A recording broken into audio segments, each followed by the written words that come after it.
Hello and welcome to this Homebrew Wednesday video, folks. It's that time again, isn't it? Doesn't time fly when you're not having fun, doesn't it? Welcome to the Conservatory of Doom. Here we are. This week we're going to be showing you how I rustled up an Amarillo Ale. Now this Amarillo Ale recipe is something I've knocked up myself and I wanted to do a smaller batch. So this is just a gallon batch of Amarillo Ale and I'm going to show you that now, and at the end we'll come back and we'll have a little bit of a taste test. Alright, so I'll see you in a bit. So here we are then, boys and girls. Welcome to this gallon brew. I thought we'd do it a little bit differently today. I'm recording the narration separately, chucking it on afterwards and just having a little bit of a chat with you as we go. As you can see, I'm just measuring out there and I'm pointing it out to you just in case. 15 grams that's supposed to be of Amarillo. However, 14 grams is fine. Not too much of a problem. And I threw in another one later. That's crushed crystal malt. That's 75 grams. That's going to go in. Also into this brew, 400 grams of light malt extract. 200 grams of wheat extract. That'll be going in. Very nice. 50 grams of maltodextrin. What am I chucking this in for? Well, you use maltodextrin in beers to help with the body and also provide us with a nice sort of headage. We're going to be using 5 grams of the English ale yeast. Not all of that will be going in. That's 11 grams packet. And 50 grams of sugar. That's brewing sugar. However, you can use table sugar if you want to. It's absolutely up to you. I'm just using what I've got lying around. So I put a muslin bag there on the scales, and all I'm doing now, you can't actually see it, let's go up a little bit, there we go, is putting in the 75 grams, measuring that, the crystal malt, because that's going to be steeping in hot water very soon. So I'm just measuring that out, and I'm showing you I'm measuring out to 75 grams. It could be 73 grams, 74 grams, 75, 76 grams. There or thereabouts. Don't worry about being a gram or two under. You can always make it up later if you want to and you're not bothered by it. Here we go then. The next step, of course, is to put on a litre of water on the stove there. And then once that's finished boiling, we're going to chuck in the grain bag. We're going to put it to one side and leave it for 30 minutes. So just to show you that we're doing everything properly, here is the fermenting vessel. In there, all the way up to the top, we've got some mortar up to the 5 gallon mark. And I've thrown in a single Milton sterilising tablet, which is basically absolutely fine. For home brewing, you can use it, it works wonders. And a single Milton tablet will sterilise a gallon of water. So in this instance it's absolutely perfect. Okay, so we're back to the boiling pot on the stove. Now nobody likes watching a boiling pot on a stove, do they? But I'm showing you it because this is basically all of the steps that you follow, and also just to show you that you know, it's really this easy, folks. You just got to wait for the water to boil over before you take the grains, stick it in and put it to one side. However, while that's boiling and the grains are getting ready, get yourself another pot. Now in this instance I've got my 5 gallon pot, but I have to be honest with you, it's not enough, it's not big enough, and I don't find that out until later, so I have to swap it round. So that goes in there once I've put all the additions in, and then we boil it up and we add the hops, as we usually do when we're doing these type of beers. So that's boiling enough, that's absolutely fine. Take it off the stove, put your grains in, make sure you turn the stove off, folks, obviously. Health and safety and all that kind of thing.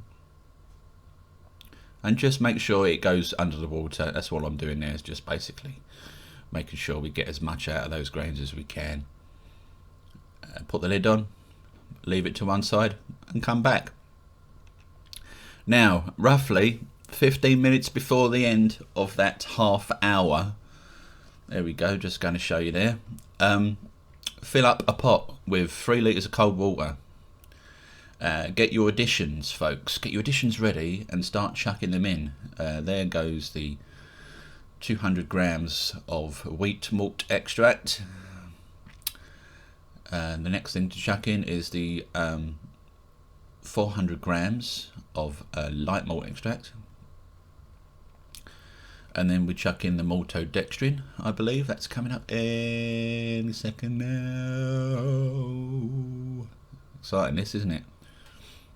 Now, I know this may be boring to some people, folks, but, you know, not everybody's done this before, so this may well very be the first time you've given this a go, and if it is, I'm just here to show you how simple it is. The last thing to go then is the sugar.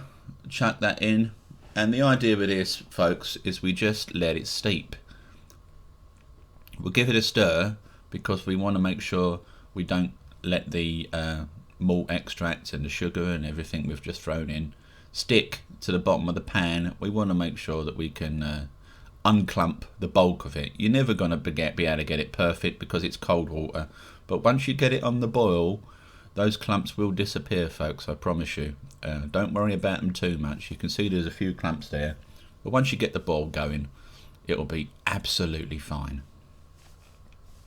Now here's the steeping grains. Now what you want to do is you want to be careful here, folks. It looks rather like a bottom, doesn't it? Or someone's balls. Not my balls, I assure you. You want to make sure that you squeeze the liquid out of that. You can't see me doing it here, but I do it off camera. Get as much as you can out of that muslin bag. You don't have to use a muslin bag for this. If you've got a sieve, that's absolutely fine. But I like to use muslin bags because it then means that I'm not clearing up bits of malt, crushed malt, for 3.5 weeks after I've put the blooming thing away. So it really is easier to do it this way and tidier. So there we go. I've just chucked that liquid into the solution there that we prepared earlier, the 3 litres of water with all the malt and the sugar in, and as you can see the heat is on and I'm just getting it up to a rolling boil. However, folks, as you can also see, there's only about 1 inch to ½ an inch gap there at the top of that pot, and this is a 5-gallon pot. It's not big enough. Not big enough, because once that starts boiling, it's all going to go everywhere. So, as if by magic, I found another pot. Got my bigger brewing pot. This is my, I think this is 11 litres, an 11 litre pot, this one. I don't know why I didn't pick this one up in the first place, but hey ho. So I basically just transferred it over onto this pot, put it back on the stove, and I'm just bringing it up to the boil here. I didn't want to do an impression of Brewmaster Ben and be mopping beer up off of the stove and off of the kitchen floor. The missus would not be happy. So the safest thing to do to make sure that everything goes nice and easy was to use this. So once that's doing a rolling boil, it's pretty much getting there any second now. We put in 5 grams of Amarillo. There we go.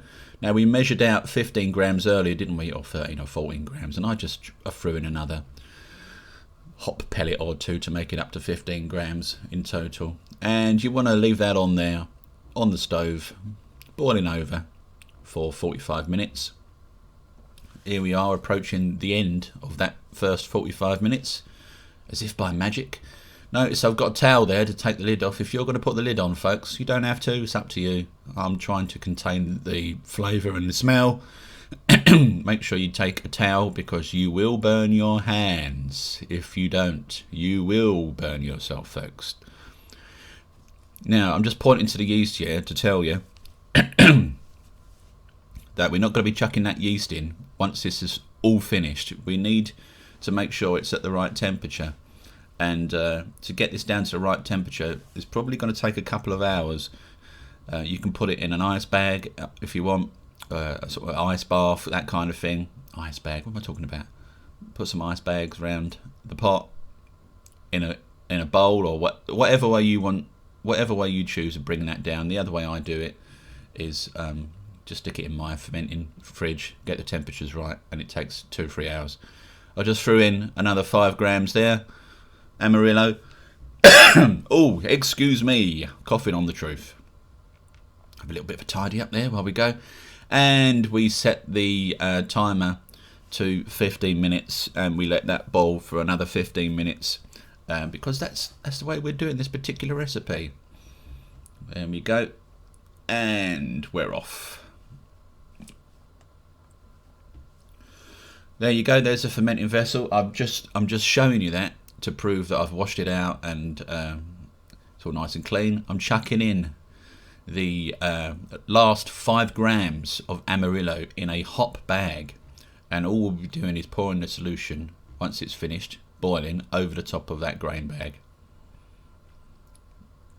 Here we are, we're coming towards the end, folks, of this particular brew fest, and we're done. The alarm's going off, and I go over here and I turn the stove off. Always make sure you turn your stove off, folks. Take it off of the boil. There it is. All those hops have been boiled up in there. It's all looking fantastic. Smells pretty good too. That will then go into the fermenting vessel. Give it a stir. Let it cool down for a bit. Chuck it in your fermenting vessel, and away you go. Thanks for watching, and hopefully we'll have a bit of a taste test very, very soon. Hello, welcome. This is the end of This Is The End. Got a pint glass here, and here is the finished product. Those that joined me in last week's Leggy Bloke broadcast will know that we did a bit of a taste test during the cast on there, so I have already had this, but for the purposes of the people in YouTube land, doing this again for you. So it's a decent enough colour. It's not quite see-through, however it's been in the fridge and it's got some chill haze, so we'll open it. There's a bit of a fizz in there, that's alright, that's what we like to see. Give it a pour.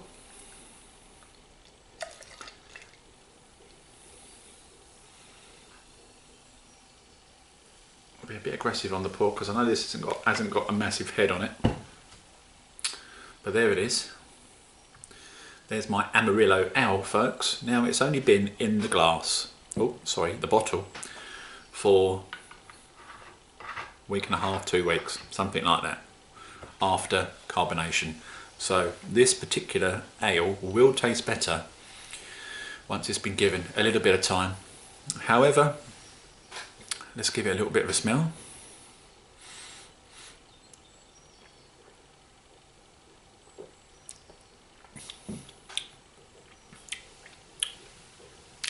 Now, as I said in the video on Saturday, the immediate hit I'm getting from this, from the Amarillo hop itself of course, is the orangey-like flavour.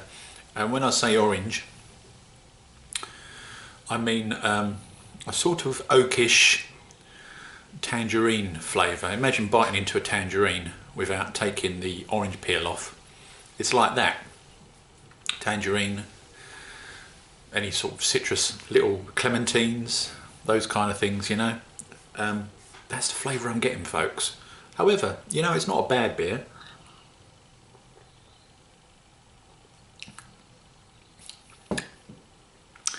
Someone mentioned to me on the cast that they felt it had a kind of burnt quality, and I would agree to a certain extent. I didn't agree necessarily 100%, but what I will say is it's like if you burn some oak chips and you chuck some oak chips into a beer or a cider, you get that sort of kind of burnt oak kind of flavour in a beer, don't you?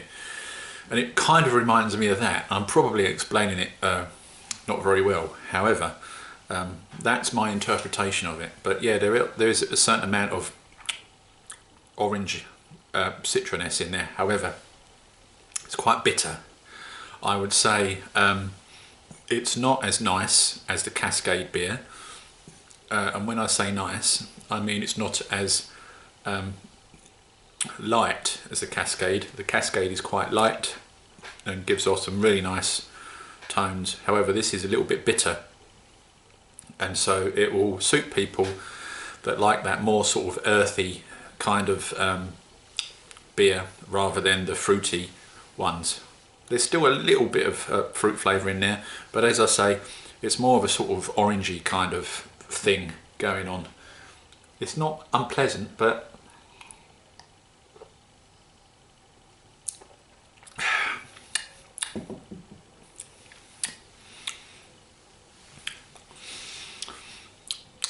it needs another hop in there to help balance it out a bit, and I think that's why the Cascarillo is quite a nice beer to go for, because you've got the mixture of the Amarillo, which gives you that kind of dry flavouring, with the Cascade, which gives you the fruity tones, and they mix together quite well. On its own, it's perfectly fine, blokes. It's drinkable. There's nothing wrong with it at all. I will finish the batch. I'm not going to chuck it away. However, it's the other end of the scale as to the style of beer that I like, which is the more sort of citrusy kind of things, rather than the hit you in the face sour kind of orange taste. Not really my thing. However, there's nothing wrong with it. It is what it is, and it did what it said on the tin, didn't it, folks? I'm glad I did a gallon batch. I'm glad I didn't, you know, go for a 40 pinter, because I think I would have struggled to get through them all. I would have got through them all. However, it's too dry for my liking. Okay, it's not really refreshing enough, and that's what you get from the three C's, you know, the Citra, the Cascade, and Centennial. You get that freshness from the hops, and this hasn't really got that. It's got a dryness to it, and yeah, if that's what you like though, folks, give it a go. You see how I've done it in the video, and hopefully you'll get some ideas from that as to do your own thing. Hope you enjoyed it. That's all for me though for this week. I'll see you this coming weekend in the Lakey Bloke U vlog casts. Be good to see you. This weekend's theme is songs from the 80s with one word in the song title. Yeah, there you go. That should be fun, shouldn't it? So I'll see you then. Have a good week. Ta-da, folks.